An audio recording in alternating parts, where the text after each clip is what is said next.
What we know, the implications that magnesium has in the biological functions in the body is over 300 enzymatic reactions where magnesium is involved, hormones related to bone metabolism, but there are other hormones that are also regulated by magnesium. So it could affect all range of biological functions.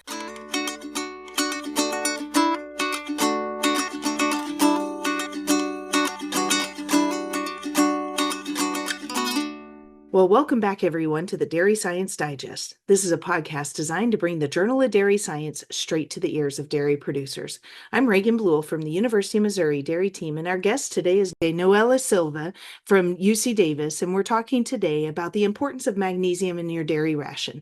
And it seems like sometimes calcium and phosphorus gather up all the attention, but awareness of the importance of magnesium in your dairy cow diet has resulted in many ruminant nutritionists focusing their research in on the most available magnesium resources for the rumen to get the biggest bang for your buck. Because the mineral has to be unlocked in the rumen to be available to the cow. And so to study this, Dr. Silva and her team used 12 non-lactating Holsteins, and the results from this magnesium research project has been recently published in the Journal of Dairy Science titled Relative Availability of 5 Inorganic Magnesium Sources in Non-Pregnant, Non-Lactating Holstein Cows. Noelia, welcome to Dairy Science Digest. Could you please introduce yourself to the audience? First of all, thank you very much, Reagan, for having me here today. My name is Noelia Silva, as you mentioned before. I am the dairy extension specialist. I work with the extension team of the School of Veterinary Medicine at UC Davis. I'm located at the Veterinary Medicine Teaching and Research Facility from the School of UC Davis VetMed. This center is located in the Central Valley of California, and as you know, in Tulare, we have a lot of cows, and is the #1 county with dairy cows in the United States. That's right. I'm obtained my veterinary degree in Spain, and my PhD in nutrition and reproduction from UW-Madison. And my research and extension work focuses on finding applicable solutions to improve health and nutrition of dairy herds. And such an important topic. And I know that you have a passion for that transition dairy cow, and I'm confident several listeners have experienced a situation where it appears to be maybe a milk fever cow that is unresponsive to IV calcium, but later we're learned that she had a deficiency in magnesium, and that might have been the culprit. Could we start this whole conversation just with a more broad discussion about the importance of magnesium and calcium and phosphorus in the dairy cattle ration, and maybe what are some symptoms if magnesium might be lacking? Well, thank you for bringing this question, because normally when we talk about calcium, we are also going to talk about phosphorus and magnesium. These are essential macrominerals in dairy cow nutrition. And we have to think that milk is rich in calcium and phosphorus, so those requirements are going to increase from dry cows to lactating cows. If those minerals are not supplying enough quantities through nutrition, we are going to have to increase the absorption in the gut, or the mobilization from the bone. So vitamin D can improve calcium and phosphorus absorption in the gut.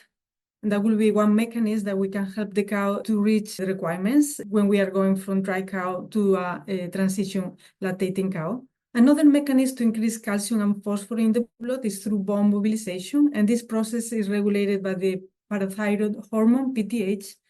This hormone is very sensitive to low blood calcium concentrations. What is important is that if we don't have adequate magnesium levels, we are not going to be able to normalize the blood and the phosphorus in blood, because low magnesium is going to decrease PTH release. In humans and lab animals, we also know that low magnesium can also lead to low serum vitamin D concentrations and decrease its sensitivity.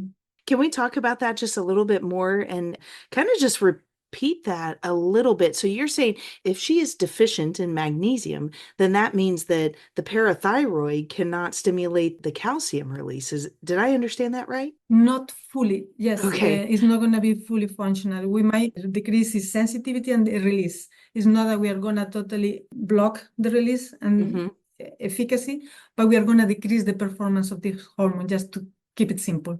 Yeah. Wow. Okay. And the same thing is going to happen with vitamin D. That's And impressive. I just have something that is quite interesting from the human side. A lot of times people go to the doctor and they do the blood profile of hormones and they say that they have low blood vitamin D and they Hmm. are prescribed vitamin D. And they are taking these supplements and come back 1 year later and they still see that they are deficient in vitamin D. And I will suggest those individuals, I have some friends that are in that situation, and that's why I'm mentioning this, that maybe they need to look at the magnesium status. In France, 67% of men and 77% of the women, they identify that those have inadequate levels of magnesium. And in children, 40% seem that they were suffering from low magnesium. So That's in humans, it incredible. seems like the literature is growing in the importance of magnesium because of the importance that it has in all of the biological functions and our diets. And I Yeah. think we also can translate that into cows. Wow. And so I didn't know that we'd talk about humans, but since we are, what are some common foods that we can eat that would be high magnesium? Green leaves is one of the most recommended. The processed food are the one that they are not recommending for that they have low magnesium quality. That explains a lot, but golly, 2/3 of adults, that's a big number. That's incredible. Okay, well, let's bring it back to cows a little bit, and I know that that magnesium has to be solubilized in the rumen fluid, and when we feed these inorganic sources, several of the listeners are going to recognize some of the treatments that you guys utilized. But could you talk us through what were the 5 different forms of magnesium that you administered to these 12 cows? And how did you go about administering them? So the most common source of magnesium fed to dairy cows is magnesium oxide. So that was one of the sources that we included in the study. We included also calcium magnesium carbonate, calcium magnesium hydroxide, and magnesium sulfate. And that last one as a positive control because we know that it's highly soluble. The absorption coefficient of the different sources ranges from 0.12. Calcium magnesium carbonate is the one with the lowest absorption coefficient, and magnesium sulfate has the highest at 0.27. So that's why we chose these sources to have a variety, having the most commonly used in dairy cows, the most soluble, and then the other ones that they are also very common in dairy cow diets. Great And then comparisons. the study was sponsored by DLC Minerals, and they had a proprietary mineral blend, and that was our last source that includes different minerals. Magnesium is one of them, but it also is a high calcium source. Yes, because we just got done talking about how calcium can certainly cause an interaction here. And so a list of all 5 of these treatments are, of course, provided in the clickable link at the bottom of the show notes. So if you guys want to pull up this free access article that's been recently published, it's available there. And these were administered utilizing a bolus, but they're commonly fed more in a constant supply in the premix, right? That's correct. The reason why we chose to just do a bolus, large dose, is because we wanted to measure availability. One thing that I haven't mentioned yet is that both in animals and humans, it's very difficult to measure the magnesium status.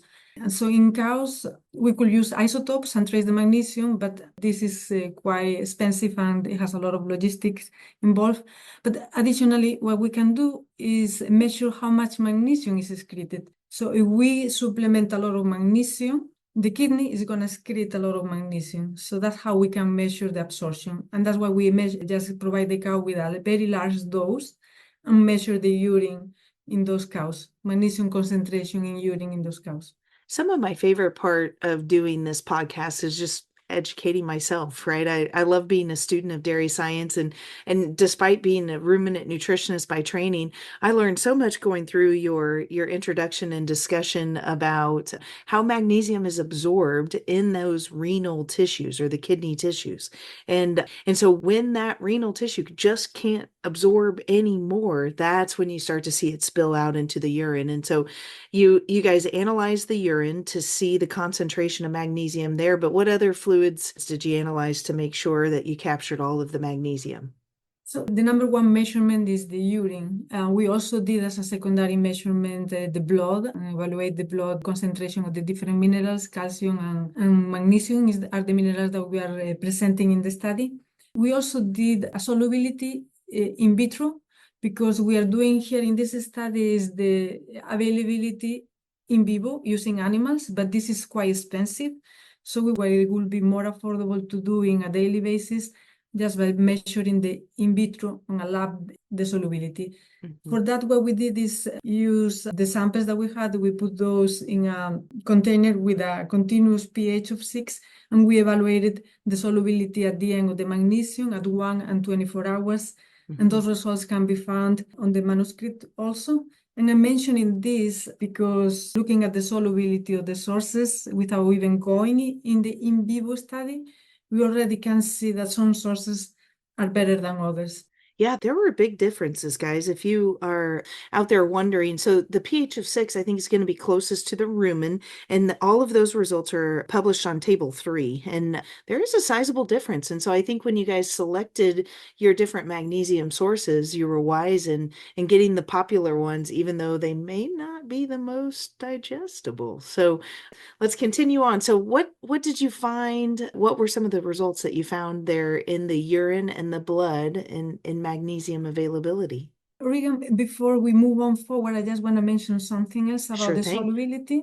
Uh-huh. Because the magnesium oxide source that we include in the study, we screen 2 sources, and the other source, even though it has the same name, magnesium oxide, the solubility was half of what we have with this source. So it's something that I also want the readers and the public in general to understand that we might name things equally, but not necessarily are the same. And this is Excellent point. something that we need to keep in mind. It's not that all the sources that we have here listed are going to behave the same. The readers also keep that in mind. That's an excellent point. And I noticed in the publication that all of these were sourced in the United States, but even within the United States, could there be solubility differences among batches? Yes, it could be exactly, even from the same company, there could be difference among batches. The 2 sources that we screened initially, they were from United States, but different companies and different totally solubilities. So the message for me is that just don't trust the name per se, check. Right, absolutely, because it's such an important detail to lactation. And I know that you didn't necessarily you didn't use lactating dairy cows. Can you explain why you chose to use open, non-lactating dairy cows? So there are several reasons. They were not pregnant, so we don't have any to discount the magnesium that is going to go to the fetus. We don't have milk production, so we don't have to discount the magnesium that is going to milk. It's easier to handle and do research with animals that are not lactating for obvious Sure. reasons. They don't have to go to the milking parlor where we were doing total urine collection. And so it was just having a model without any other issues interfering with magnesium. Sure, absolutely. Because really, ultimately, the goal of this research project was to look at bioavailability of these different resources so that ultimately dairy farmers can know which magnesium source might be best for their herd. So, what were some of the results that you found in the urine output or the blood samples? So for the urine, what we did is we collect total urine production, and then we also calculate the concentration of urine in the samples that we collected. We did that 24 hours prior to the bolus application and 24 hours after the bolus application. So in our results, what we found, basically, if the readers can look at the figure, and in the figure number 2, we have the data presented on the top as a concentration in urine, and on the bottom, we have the total amount of magnesium excreted. And I think the most important figure will be the bottom, the total amount of magnesium excreted independently of the urine volume that the cow produced. And as you can see, we have a solid line that is the control. And there is another line that is very close to that one, and that is the calcium magnesium carbonate. So there was basically no difference between control Nothing. cows feeding no magnesium and cows feeding calcium magnesium carbonate. Can you say that one more time? Because it's the equivalence of feeding nothing, right? So, Yes, well, we don't know. The other thing that I just want to also clarify that we did this over a 24-hour period. So in case the calcium magnesium carbonate were to be absorbed after 24 hours or take longer to, at the end, for whatever reason, I be see. absorbed and excreted in the kidney, we did not capture that. And as you can see, the line, it seems to increase slightly at the 24 Maybe a hours, little. Yeah. but it still is not different from control. Mm-hmm. And yes, it's marginal. The numerical difference compared to control is marginal. Mm-hmm. Very good. But I want to again say that maybe we measure 48 hours, we will find something different. We don't know. Potentially, it's interesting once you start analyzing this data. It often just generates more questions, right? A Yes. dairy researcher's quest is never complete. So, would you like to expand upon any of the other magnesium resources and what one you think was most available to the rumen? So then if you look at again, figure number 2, the bottom panel, you see that magnesium sulfate is the source that is higher, is the line that is on top. And that was not a surprise.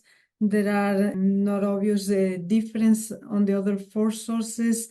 There is one of the sources, the magnesium oxide, that initially at 12 hours, it seems to be slightly different from the other sources, but then at 24 hours, you can see that the bottom, the solid line with the circle goes and falls within the others. So for magnesium oxide, we saw an increase from 12 to 24 hours on the output of magnesium in urine. What we did here also is analyze the data. As you can see, the magnesium that it was excreted at -12 at 0. And then we also presented the data in adjusted magnesium excretion. What we did in that figure was to adjust for the pre-treatment magnesium excretion. And I think this figure is probably easier for nutritionists Sure. to understand, and they can read the numbers there. Yeah, there in figure 3, it very clearly shows in the bar graph that the other 4 sources, that the proprietary blend, the magnesium oxide, the magnesium sulfate, and finally the calcium magnesium hydroxide, all 4 of those are very close, very similar in level of absorption there in the first 24 hours of analysis. And so looks like the proprietary blend combining the magox, the calcium magnesium hydroxide, and the calcium magnesium carbonate were all within normal parameters. Yes, that's correct. I think that's the main take from this. And the other thing, that these results aligned with the solubility data, especially at 24 hours. Right. We included a correlation. I understand, and I also want to warn the readers that we have very limited number of observations, but we still, for the purpose of showing the data, still included this correlation. But you can see in the correlation figure that we have in figure number 5, that the in vitro solubility will give us very good information compared to the results that we obtain in vivo based on urinary magnesium excretion. Sure. Yeah. And even with very few observations, that's pretty tight correlation that you can see there in figure It 5. is surprisingly very tight correlation. Mhm. I almost have to say that it's extremely Right. surprising. It's surprising that we have this correlation. So as you're thinking through all of these results, is there anything that you would like to speak to maybe nutritionists that are listening in and how they might consider altering their diets or their magnesium supplementation protocols going forward? Yes, I would like the nutritionists to know where their sources are coming from. Even if they have the magnesium oxide that we include in the study perform well, but if we had included the first source that we screen, maybe that source will not perform as good as the one that we have included here. So regardless of whatever you are using, I think it's important to do some screening, to know where you're buying the source, if your supplier is actually analyzing and having a quality control of the products that is included in the mineral mix. And we need to start taking ownership on that, learning a little bit about the quality of the Sure. products that we are including. Is there a frequency that you'd like to recommend for them to conduct those samples, and or is there a specific sampling protocol or mechanism that they could utilize to make sure that they're getting a representative sample of that batch? So one of the things that everybody could do, and it's very easy, they can talk to their providers, the company feed mill, ask them about the quality control process that they have. A lot of these feed mills or mineral blends facilities, they have their own quality control, and they might request to the source to provide them with information about the analysis that they are performing of the study, the samples that they are bringing.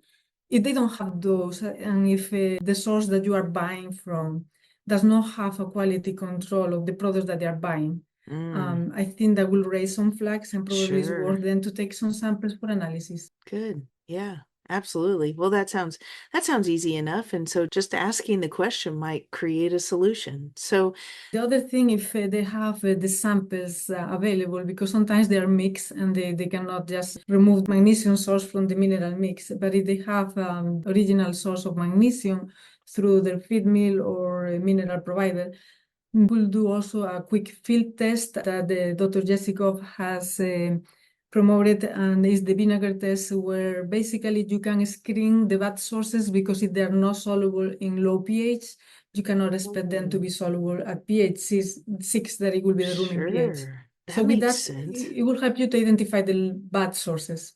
Absolutely. And so that's just a white vinegar or Yes, yes. And okay. the description of the methodology, we can send you a link. Yeah, that's a great idea. And I'll go ahead and add that link to the show notes so that you guys can be utilizing that field test readily if necessary. Now, what about boots on the ground dairy producers? What do you want them to gain from your informative project? I think the producers, probably magnesium is never in the conversation. I haven't heard anyone talking about magnesium ever, I will say. Right, right. But it's interesting that you mentioned early on in our discussion about hypocalcemias, that maybe they are not hypocalcemias that are related to hypomagnesemia. And Yeah. those are maybe happening in summer, where we are feeding potassium, high potassium. Oh, And good so point. if Yeah. I will recommend everybody to pay attention. That will be a clear indication that you might be having a problem with magnesium. And for those readers that are interested to learn more about field cases of magnesium deficiency and magnesium excess, I will recommend them to read a paper from Jose Urdaz, Jose Santos, Phil Jardon. And this manuscript is the title is Importance of Appropriate Amounts of Magnesium in Rations for Dairy Cows.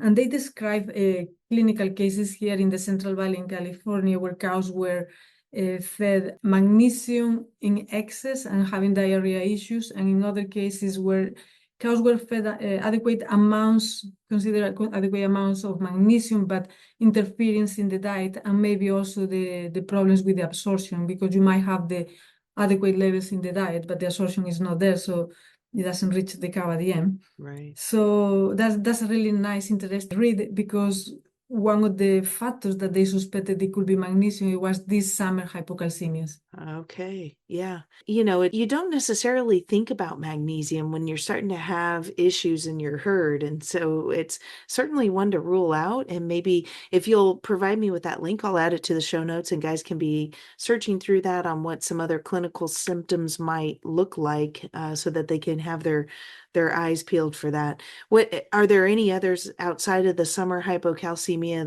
that ring a bell that would help dairymen identify magnesium issues in their herd? Considering what we know, the implications that magnesium has in the biological functions in the body, is over 300 enzymatic reactions where magnesium is involved in the Wow, nerve and muscle. 300. Wow. Yes. And when you look at in humans now, we are is related to stress, is related to a lot of hormone functioning. As we mentioned, now we were discussing the hormones related to bone metabolites, but there are other hormones that also are regulated by magnesium. So it could affect all range of biological functions, only to a couple. Yeah, just top to bottom, reproduction to production to just I existing. believe, yes, Yeah, no wow. doubt. So definitely something to take into consideration and not to forget about. And if I could quote you, I think you were saying something. I've never heard a dairyman talk about magnesium, and I haven't either, but your paper clearly states how important and critical it is for daily function of the dairy cow. So, Dr. Silva, this has been a great conversation, and I really thank you for your time. And listeners, I applaud you for taking time out of your day today to learn about magnesium a little more and how that could be impacting your herd's health and production. I've really enjoyed our conversation. This is the August edition of the Dairy Science Digest, which is a monthly podcast project designed to bring the Journal of Dairy Science straight to your ears. We highlight peer-reviewed research articles and press because it's sound science that you can base your management decisions around. and it's provided to you by your University of Missouri Dairy team. So please be sure to like, share, and subscribe to get future editions straight to your cell phone. This is Reagan Bluel with the Dairy Science Digest, and I hope you have a great day.